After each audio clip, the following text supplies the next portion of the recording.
നമസ്കാരം. ഞാൻ ഇന്ന് നമ്മുടെ ഓസോൺ ക്ലെൻസറിനകത്ത് നമ്മളൊരു ബീഫ് ഒന്ന് ചെയ്ത് നോക്കാൻ നോക്കാം. അപ്പോൾ ബീഫ് ചെയ്യുമ്പോൾ നല്ല സോഫ്റ്റായിട്ട് വരും, അതിൻ്റെ സ്മെല്ല് പോവും, അതുപോലെ ഇതിൻ്റെ കളർ മാറും എന്നൊക്കെയാണ് ശാസ്ത്രീയമായിട്ട് ആളുകൾ പറയുന്നത്. അപ്പോൾ ഞാൻ എന്തായാലും ഇത് ചെയ്ത് നോക്കാമെന്ന് വിചാരിച്ചിട്ടാണ്. ഇതിപ്പോൾ ഇത് 1 കിലോ ബീഫാണ് കൊണ്ടുവന്നിരിക്കുന്നത്. ഇതിനകത്തൊരു വല ഇട്ടിട്ടുണ്ട്. വല ഇടാനുള്ള കാരണം വെച്ചിട്ടുണ്ടെങ്കിൽ ഇതിൻ്റെ കണ്ണി ഭയങ്കര അകലമാണ്. അപ്പോൾ അതിൻ്റെ ഉള്ളിൽ ചാടിപ്പരിക്കാൻ വേണ്ടിയാണ് ഞാൻ ഇട്ടിരിക്കുന്നത്.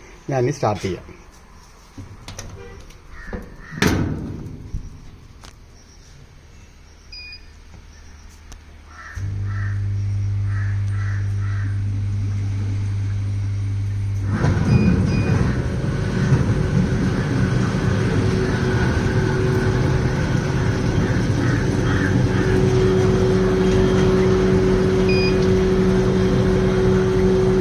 $10 മിനിറ്റ് ടൈമാണ് ഞാൻ കൊടുത്തിരിക്കുന്നത്. നമുക്കത് കഴിഞ്ഞിട്ട് നോക്കാം.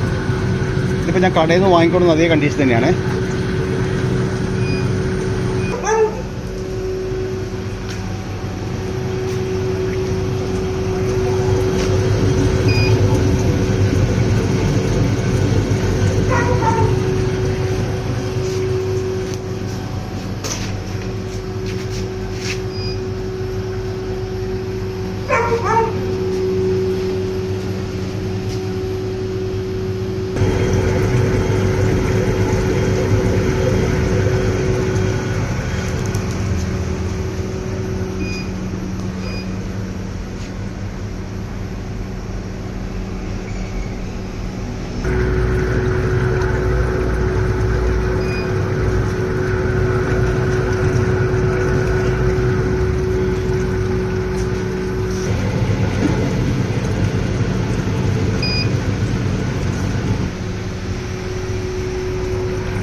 അപ്പം നമ്മുടെ 10 മിനിറ്റ് കംപ്ലീറ്റ് ചെയ്തേക്കാണ്. ഞാനത് ഓപ്പൺ ചെയ്യാം.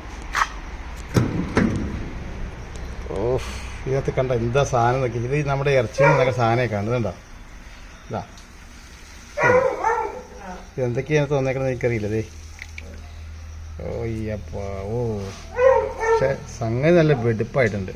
ഇതാ ഞാനിതൊന്ന് ഒരു പ്ലേറ്റിലേക്ക് എടുക്കാം. ഇതിന് എന്തൊക്കെയാണ് വന്നതെന്ന് അറിയാൻ പാടില്ല. പിഴിഞ്ഞെടുക്കുക. നല്ല ഭംഗിയായിട്ടുണ്ട്, വെട്ടിപ്പായിട്ടുണ്ട്. അടിപൊളി, നല്ല വൃത്തിയായിട്ട് അതിന് അഴുക്ക സാധനം പിഴിഞ്ഞെടുക്കുക.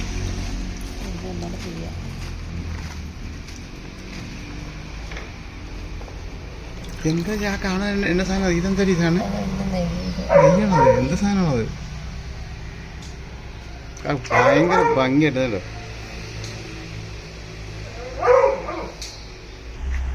ഇതിപ്പോൾ നമ്മൾ ഓസോൺ ചെയ്തപ്പോൾ ഇതിൽ നിന്ന് വന്നേക്കുന്ന സാധനങ്ങളാണ്. എന്താണെന്നൊരു പിടി കിട്ടാനില്ല. അഴുക്കാണോ കാണിച്ച്.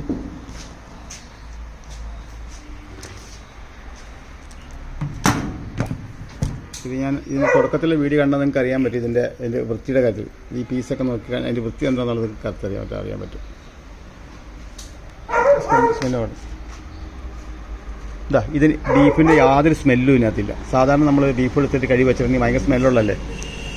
ശകലം പോലും സ്മെല്ലില്ല നമ്മളത്തേക്ക്. Okay, thank U.